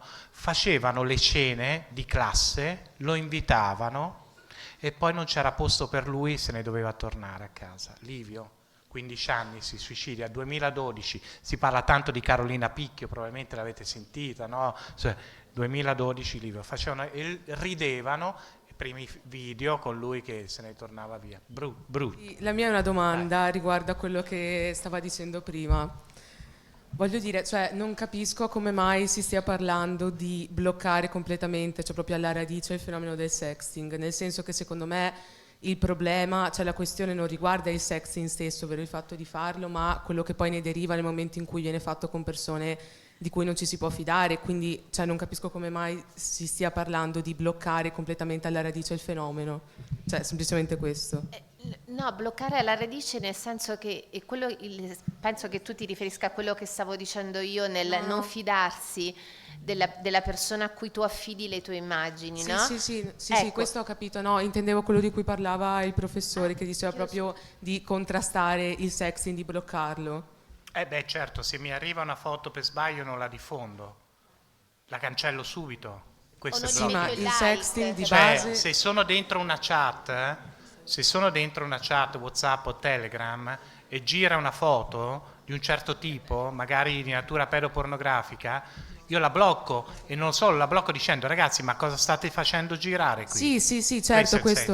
Ah, ok, no, d'accordo, cioè perché nel senso io... Cioè, blocchiamo sta cosa, ma bisogna sono... avere coraggio per farlo, capito quello che voglio dire? Sì, però cioè, forse sono io che ho in mente una definizione sbagliata, ma almeno il sexting io ho sempre pensato che cioè, si intendesse una chat che viene fatta tra due persone, entrambe consenzienti, nel momento in cui in una chat tra più persone arriva una foto che riguarda materiale pedopornografico, è ovvio che in quel caso va bloccata. Sì, No, ma anche quello, noi- è, quello che dici tu è quello che io ti ho detto prima, è il sexting primario, cioè all'interno di due persone che stanno insieme, Ah, no? ok. Ma se queste due persone sono un minore e un adulto o anche un altro minorenne che tu non conosci, che tu hai conosciuto, che ti ha contattato su internet in qualche modo, cioè con cui non hai un rapporto di coppia, capito? Quello è sexting uguale, perché sono sempre due persone Sì, che sì, si è che scambiano. prima ho sentito che si parlava di sexting in generale, quindi volevo solo un chiarimento, tutto qua. No, Niente. però è importante questa cosa Sì, sì. che voi la capiate, perché sono due tipologie di comportamenti diversi, il primario e il secondario, capito? Sì, ok, grazie. Riguardo alla questione delle persone che di fronte a un episodio di bullismo non fanno nulla, scrivono gli studenti, il motivo è che loro stessi temono di essere vittime. Questa è la considerazione degli studenti della quinta B europea. È assolutamente vero, è proprio il problema che dicevamo prima, no? Tante volte per paura di rimanere soli, per paura di non far parte della voce del gruppo, si diventa indifferenti, cioè si dice io penso ai fatti miei, in fondo non è una cosa che mi colpisce direttamente, il problema è che generalizzando questo atteggiamento ne paghiamo tutti le conseguenze, perché oggi potrebbe essere il video che raggiunge me una persona che non conosco, ma come vi dicevo prima potrebbe toccare anche ad una persona molto vicina a noi. Cioè bisogna farsi carico di un senso di responsabilità anche verso gli altri, anche verso il nostro prossimo, come si dice, cioè verso le persone che ci sono vicine, e io dico anche oltre, anche verso quelli che non ci sono vicini, perché comunque facciamo tutti parte di una comunità che deve rispettare determinate regole quando queste regole sono poste a tutela di diritti così importanti, perché guardate, vedere la propria vita, vedere dei momenti intimi spiattellati su internet è qualcosa davvero di devastante, cioè quando io mi trovo a parlarne con persone che non l'hanno vissuta direttamente, io ho vissuto delle cose di questo genere da giudice, quindi da persona che deve comunque mantenere un distacco ed è lì per applicare delle regole, ma starci dentro come persona direttamente interessata è un incubo. Quando vi dico che anche 2 ore di esposizione su internet a questa cosa può avere degli effetti devastanti per tutta la vita, non lo dico perché è una cosa che mi sono inventata, è proprio una cosa che ormai è scientificamente provato. Quindi non possiamo abdicare a questo senso di responsabilità, anche se abbiamo paura di essere a nostra volta poi, di subire come ritorsione comportamenti analoghi. Se non spezziamo questa catena, corriamo il rischio di alimentare quel fenomeno di cui vi dicevo prima, per cui da vittima si diventa carnefici. E questa cosa non finirà mai.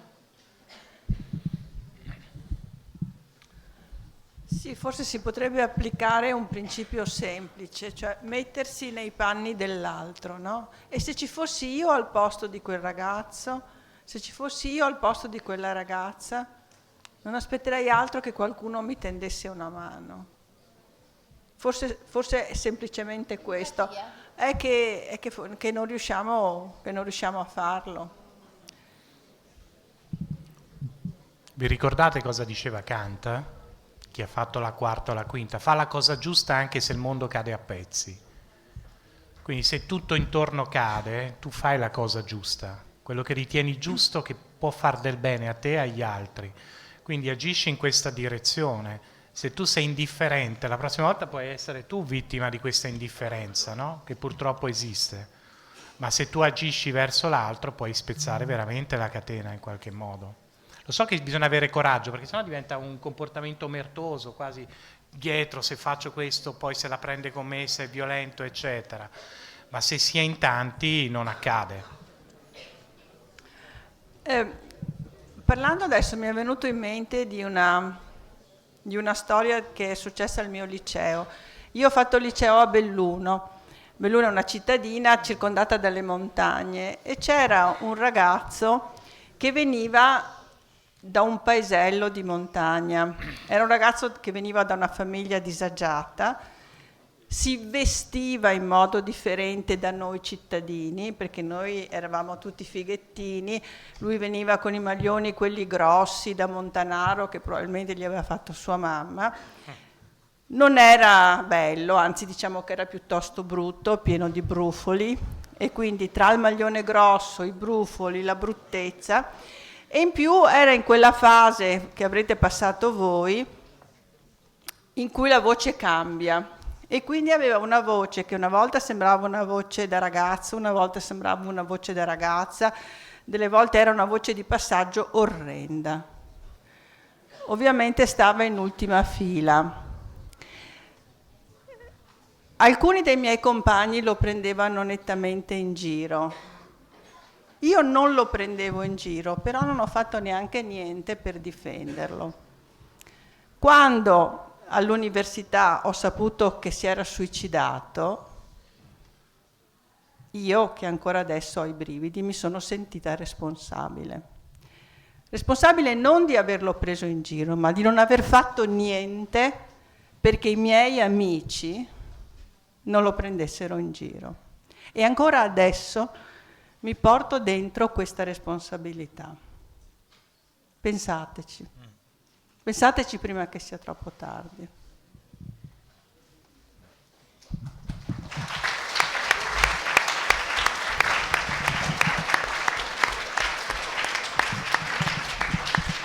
E volevo raccontarvi anche un altro episodio di cui sono stata diretta testimone, che peraltro è avvenuto alle scuole medie, in una scuola. Io ho abitato a Trento prima di venire a lavorare a Verona, e c'è stato proprio un episodio nella classe di mia figlia in cui una ragazzina di prima media è stata bloccata fisicamente da una delle sue più care amiche, che l'ha tenuta per le spalle, mentre un ragazzino gli ha tirato un pugno in un occhio, questo nel cortile di una delle scuole migliori, tra virgolette, di Trento durante la ricreazione. Ma la cosa, e ovviamente si è riunito il consiglio di classe, abbiamo fatto una riunione con genitori, docenti.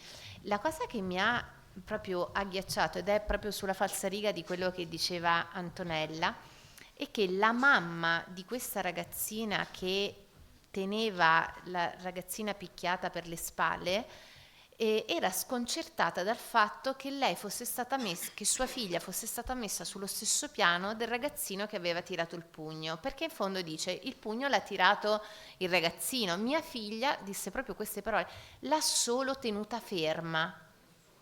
Cioè è lo stesso discorso del: io non ho mandato il video online, gli ho solo messo il like perché quella sera non aveva niente da fare, mentre scrollavo il cellulare ho messo il like su quello.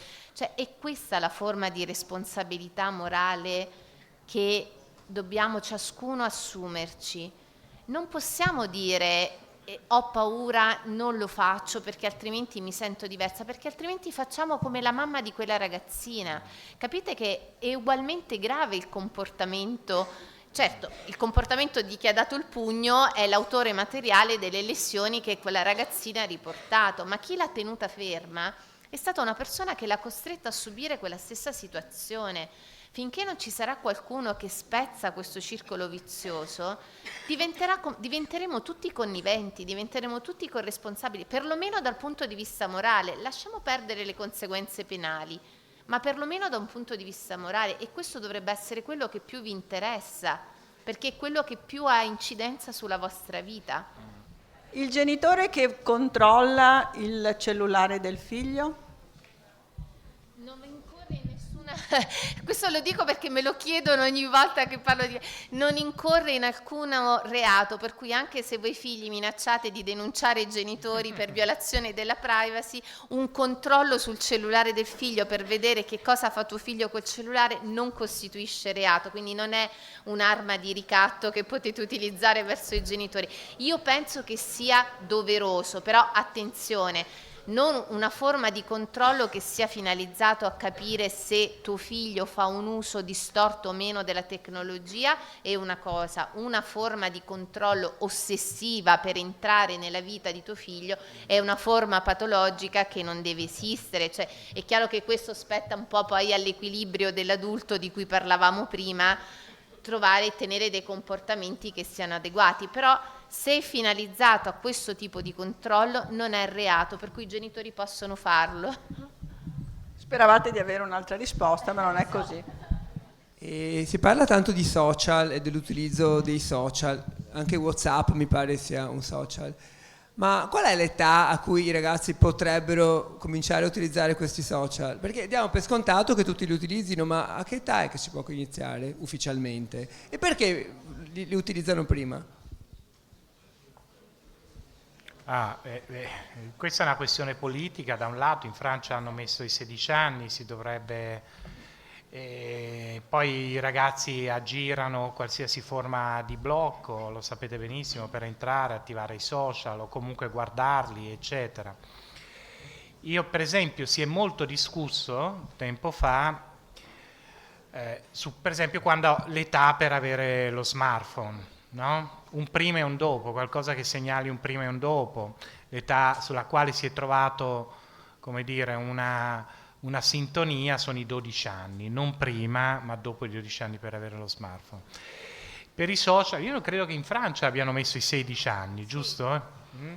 Se non sbaglio. Ma anche lì dipende dai contenuti. Io sono dell'idea che non certo prima dei 14 anni, sicuramente. Non avere un account e avere la consapevolezza, fare in modo che i genitori sappiano che il proprio figlio è sui social, è su TikTok, è su Instagram, eccetera, eccetera. Se mi dice un prima e un dopo faccio fatica a dirle, no? Alcuni ragazzi lo usano responsabilmente a 16 anni e altri no, ma c'è anche chi a 24 anni fa dei danni a se stesso e agli altri, quindi diventa complesso. Certo è che troppo presto è un problema. Vuole 15-16 anni, mettiamola così, con i genitori consapevoli che il proprio figlio è sui social. Non è prevista in Italia, no. Ora ho visto per esempio che si sta occupando degli influencer, kids influencer, vogliono fare una legge su quelli che stanno in rete, che sono troppo piccoli, quindi non so se si è aperto un dibattito su questa cosa qua. Come vi dicevo prima, il mondo del diritto fa fatica a stare dietro a quello che è l'evoluzione della tecnologia e poi pensate che comunque il mondo del diritto va avanti per regole generali. Ora, questa domanda, che secondo me è una domanda che ciascun genitore dovrebbe porsi, però sconta anche il grado di maturità del proprio figlio, cioè perché ci possono essere dei ragazzini che a 13 anni riescono comunque a fare un buon uso della tecnologia e degli altri no. Ora, prevedere una legge che faccia di tutta erba un fascio e quindi metta un limite, così come è stato, certo può essere un limite che in alcuni casi ha una certa efficacia, ma non è la panacea di tutti i mali, perché dire sopra i 16 anni sì, sotto i 16 anni no, non ci tutela dal singolo caso del 17enne che ne fa un uso sbagliatissimo, del 15enne che ne fa un uso giusto. Ecco perché torniamo al discorso di prima, cioè in queste cose più che il mondo della repressione è importante il mondo della prevenzione, perché la prevenzione è calata sul singolo caso concreto, sul singolo rapporto genitore-figlio, sul singolo rapporto insegnante-alunno. È una battaglia molto più importante rispetto a quella che può essere combattuta da un giudice come me con una sentenza. È un po' questo il messaggio. Sì, vi faccio sorridere su questo mondo completamente diverso, perché ero in un ristorante e c'era una libreria e una targa in cui il ristorante veniva premiato, quelle solite targhe piatte messe lì. Si avvicina una bambina che credo sapesse solo appena camminare perché si teneva su, ha guardato la targa, la prima cosa che ha fatto è touch. Ha fatto una volta, poi ha provato un'altra possibilità, non veniva niente, ne ha provato la terza, alla quarta è andata via. Ma la prima forma non è stata di toccare toccare la targa, ma di usarla come uno smartphone, come un computer. Allora lì dobbiamo interrogarci. Forse quella bambina avrà visto i genitori che continuamente facevano quella cosa lì, perché oppure è ormai nel DNA, professore. Che noi Molto più probabile che quei genitori hanno dato gli smartphone la sera a cena per tenerli buoni e ormai li chiamano generazioni touch e quindi, ma d'altra parte il touch è la cosa più semplice, no, da utilizzare, quindi li vedete. Basta andare in qualsiasi pizzeria dove sono i bambini e li vedete lì con un telefono che stanno. È l'ora di liberarvi? Sì? Sì. Allora liberati, grazie per essere venuti all'Ateneo.